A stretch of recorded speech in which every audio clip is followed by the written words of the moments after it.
Hi students, welcome to Smart Locus. In this video, we will see the last part of plant respiration. Starts with the respiratory balance sheet. That is, the amount of energy, how much energy is generated during respiration is calculated. This balance sheet is prepared for one molecule of glucose. In the 2020-21 edition of NCERT, it is given as there can be a net gain of 38 ATP from aerobic respiration.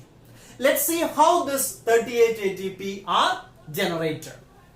First, about glycolysis. From glycolysis, 2 ATP are directly synthesized. That is net gain. The total production is 4 ATP.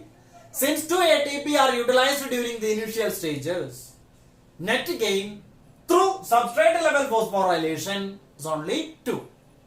Then 2 NADH plus H plus are also produced. 1 NADH plus H plus is worth 3 ATP. So 2 into 3, 6 ATP. And this ATP are generated through another mechanism, that is oxidative phosphorylation. That means this NADH plus H plus transported to electron transport system, that is mitochondria, where oxidative phosphorylation occurs to synthesize ATP. Then link reaction, 2 molecules of NADH plus H plus worth 6 ATP. Krebs cycle, 6 NADH plus H plus, single turn 3 NADH plus H plus, here 2 turns. 6 NADH plus H plus worth 18 ATP, oxidative phosphorylation. 2 FADH2, single turn 1 FADH2, 2 turns 2 FADH2 worth 4 ATP. Then 2 ATP generated through substrate level phosphorylation. So see here, glycolysis 6 plus 2, 8 ATP. Link reaction 6 ATP. So 8 plus 6, 14 ATP. Krebs cycle 18 plus 4, 22, 24. So 24 from Krebs cycle itself. 14 from glycolysis and link reaction. So total 38 ATP. These calculations are not really valid in a living system because these calculations are made based on certain assumptions. So let's see the assumptions and its reality. Assumptions 1. Aerobic respiration is a sequential orderly pathway. That is glycolysis. After glycolysis, Krebs cycle. After Krebs cycle, electron transport system. This is the assumption. Reality, all the pathways work simultaneously. Second assumption, NADH produced in glycolysis is transferred to mitochondria. In reality, NADH it cannot be transferred, it is not transferred. Only the reducing equivalents are transferred to mitochondria.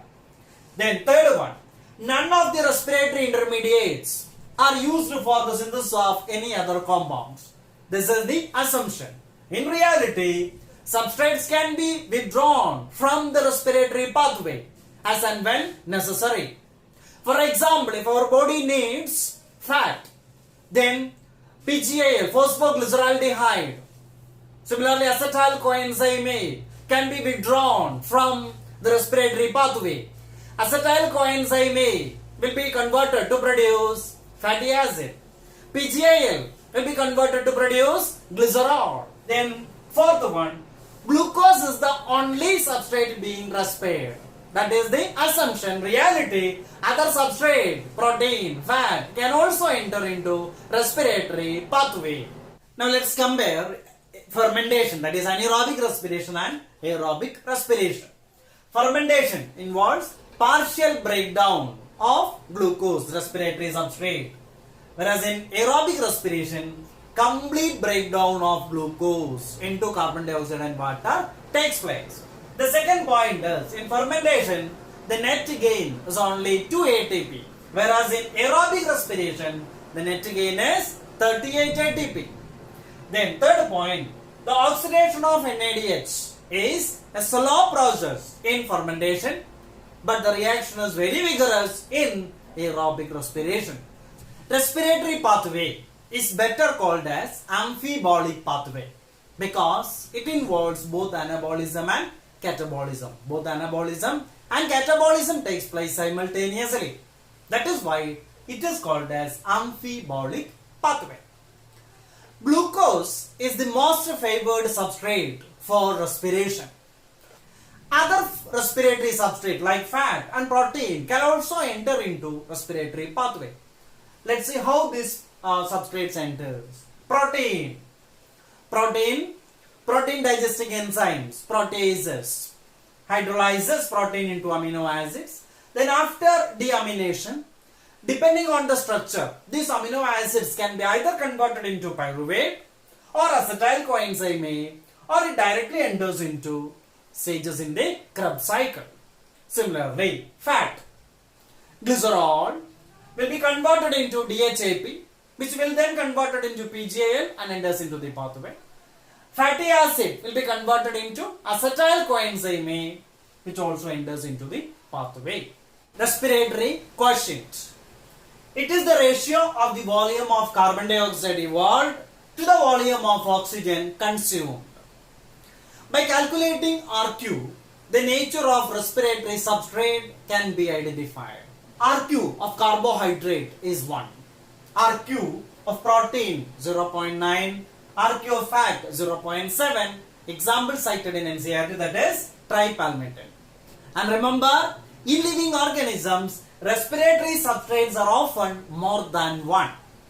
And one more point, pure protein or fat are never used as respiratory substrates. If you are not yet subscribed, please subscribe my channel. And if you have any doubt regarding this topic, please comment below. Thanks for watching.